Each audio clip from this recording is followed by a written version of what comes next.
महाराष्ट्र में मराठी भाषा विवाद के बीच फडणवीस सरकार ने 5वीं कक्षा तक मराठी और इंग्लिश मीडियम स्कूलों में हिंदी को तीसरी भाषा के रूप में अनिवार्य करने का फैसला लिया है। इसे लेकर कांग्रेस और महाराष्ट्र नवनिर्माण सेना के राज ठाकरे ने सरकार पर निशाना साधा और सरकार के फैसले का विरोध किया है। महाराष्ट्र में फडणवीस सरकार ने भाषा विवाद के बीच बड़ा फैसला लिया है। सरकार ने मराठी और इंग्लिश मीडियम स्कूलों में पहले क्लास से 5वीं क्लास तक हिंदी को तीसरी भाषा के रूप में अनिवार्य कर दिया है। ये कदम राष्ट्रीय शिक्षा नीति के तहत उठाया गया है, जिसे धीरे धीरे पूरे राज्य में लागू किया जाएगा। सीएम फडणवीस ने इसका ऐलान करते हुए कहा कि मराठी अनिवार्य होगी, लेकिन इसके साथ ही हर कोई अंग्रेजी, हिंदी और अन्य भाषाएं सीख सकता है। जो नई शिक्षा नीति है उसको हम पहले से लागू कर रहे हैं। ये कोई नया नोटिफिकेशन नहीं है। शिक्षा नीति में हमारा यह प्रयास है कि सबको मराठी भी आनी चाहिए और साथ साथ अपने देश की भाषा जो है वो भाषाएं भी आनी चाहिए। तो मुझे लगता है कि इस माध्यम से जो केंद्र सरकार ने विचार किया कि हमारे देश में एक संपर्क भाषा होनी चाहिए, उस दृष्टि से ये प्रयास किया गया है। बाकी महाराष्ट्र में मराठी को कंपलसरी करना ये हमने पहले ही निर्णय लिया है। वहीं महाराष्ट्र में नई शिक्षा नीति लागू होने के तहत स्कूलों में हिंदी भाषा को अनिवार्य किए जाने का कांग्रेस और महाराष्ट्र नवनिर्माण सेना के प्रमुख राज ठाकरे ने विरोध किया है और सरकार पर निशाना साधा है। ये शिक्षण धोरण जो है, एजुकेशन पॉलिसी है, इसमें पूरी की पूरी तरह एक यूनिट सेंट्रल गवर्नमेंट का काम कर रहा है। ये आम लोगों के शिक्षा के अधिकार पर भी अतिक्रमण करने का काम। सरकार की नई शिक्षा नीति लागू करने से मराठी भाषा पर सियासत कर रहे राज ठाकरे की महाराष्ट्र नवनिर्माण सेना को बड़ा झटका लगा है। पिछले महीने महाराष्ट्र नवनिर्माण सेना की ओर से मराठी भाषा को लेकर आंदोलन शुरू किया गया था, जिसमें मराठी न बोल पाने पर हिंदी भाषी लोगों के साथ बदसलूकी और मारपीट भी की गई थी। हालांकि राज्य सरकार की चेतावनी के बाद एमएनएस ने अपना आंदोलन खत्म कर दिया था। भारत एक्सप्रेस के लिए मुंबई से अभिषेक पांडे की रिपोर्ट। और इस मसले पर हमारे साथ अभिषेक पांडे मुंबई से लाइव जुड़ गए हैं। अभिषेक का रुख करते हैं। अभिषेक, राज ठाकरे की ट्वीट को मैं पढ़ रही थी, जिसमें वो बाकायदा लिखते हैं कि मैं ये स्पष्ट करना चाहता हूं कि मनसे इस फैसले को बर्दाश्त नहीं करेगी। हम केंद्र सरकार के हर चीज को हिंदीकृत करने के मौजूदा प्रयासों को इस राज्य में सफल नहीं होने देंगे। हिंदी का विरोध इस तरीके से, वो भी अपने ही देश में। एनईपी में 3 लैंग्वेजेस को लेकर के पहले से प्रावधान किया गया है और राष्ट्रीय शिक्षा नीति, जैसा कि देवेंद्र फडणवीस साहब को भी हम सुन रहे थे, उन्होंने कहा कि महाराष्ट्र में पहले से लागू है, लेकिन कांग्रेसी खेमे से और राज ठाकरे के खेमे से इसका विरोध शुरू हो गया है।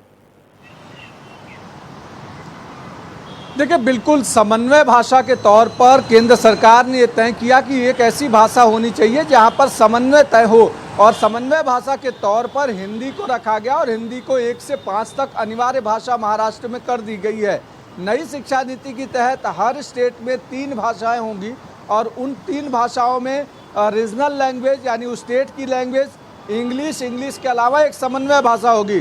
तो इस समय महाराष्ट्र में समन्वय भाषा के तौर पर हिंदी को फिलहाल अनिवार्य भाषा कर दिया गया है। राज ठाकरे का जो पूरा एजेंडा चल रहा था उसको करारा झटका लगा, जिसके बाद कल राज ठाकरे ने ट्वीट किया और एक पत्र जारी किया। उन्होंने कहा कि केंद्र सरकार की नीति महाराष्ट्र पर थोपी नहीं जानी चाहिए।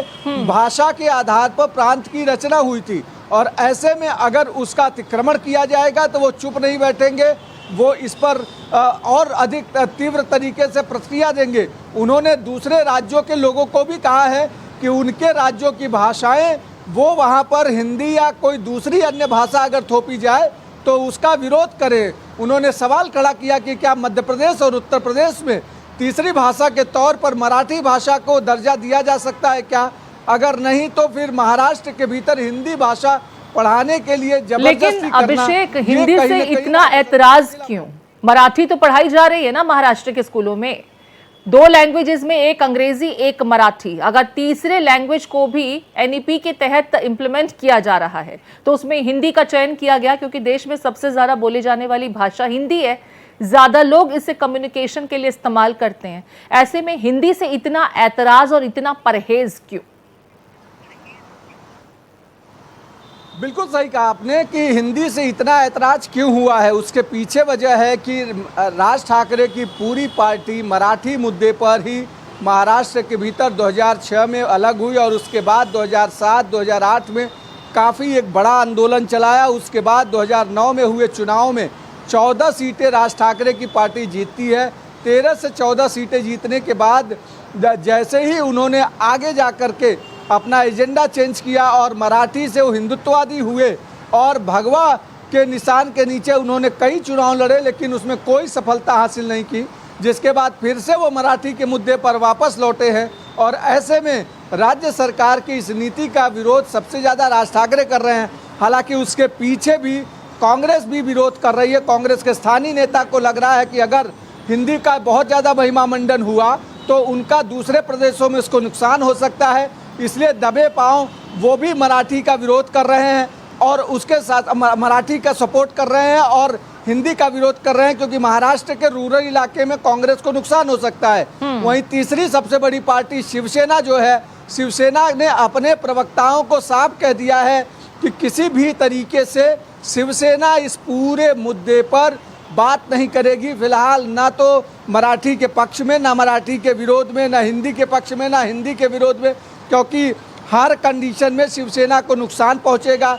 शिवसेना भी भाषाई आधार पर पार्टी का गठन हुआ था। उस समय साउथ इंडियन के साथ बाला साहब ठाकरे ने एक बड़ा मोर्चा लिया था और एक नारा दिया था, उठाओ लुंगी बजाओ पुंगी, और उसके बाद साउथ इंडियंस को यहाँ से भगाया था, एक मोर्चा लिया था। उसके बाद शिवसेना के साथ लोग जुड़े थे। ऐसे में शिवसेना मराठी का खुलेआम विरोध नहीं कर सकती और हिंदी का महिमा मंडन नहीं कर सकती है। इसलिए बिल्कुल अभिषेक समझ पा रहे हैं राज ठाकरे यहाँ पर जिस तरह की सियासत कर रहे हैं, क्योंकि भाषा के ही आधार पर पहले भी उनकी सियासी रोटियां सिकती रही हैं। एक बार फिर से इस मुद्दे को वो उठाते हुए अपनी राजनीति को चमकाने का काम कर रहे हैं। वो तो ये भी कह रहे हैं कि हिंदी कोई राष्ट्रीय भाषा नहीं है, एक क्षेत्रीय भाषा है और उसे महाराष्ट्र में थोपा नहीं जाना चाहिए, और अगर ऐसा किया गया तो यहाँ पर तकरार होना तय है। वो किस ओर इशारा कर रहे हैं ये समझना होगा। बहुत शुक्रिया विस्तार से इस विषय पर तमाम तथ्य साझा करने के लिए।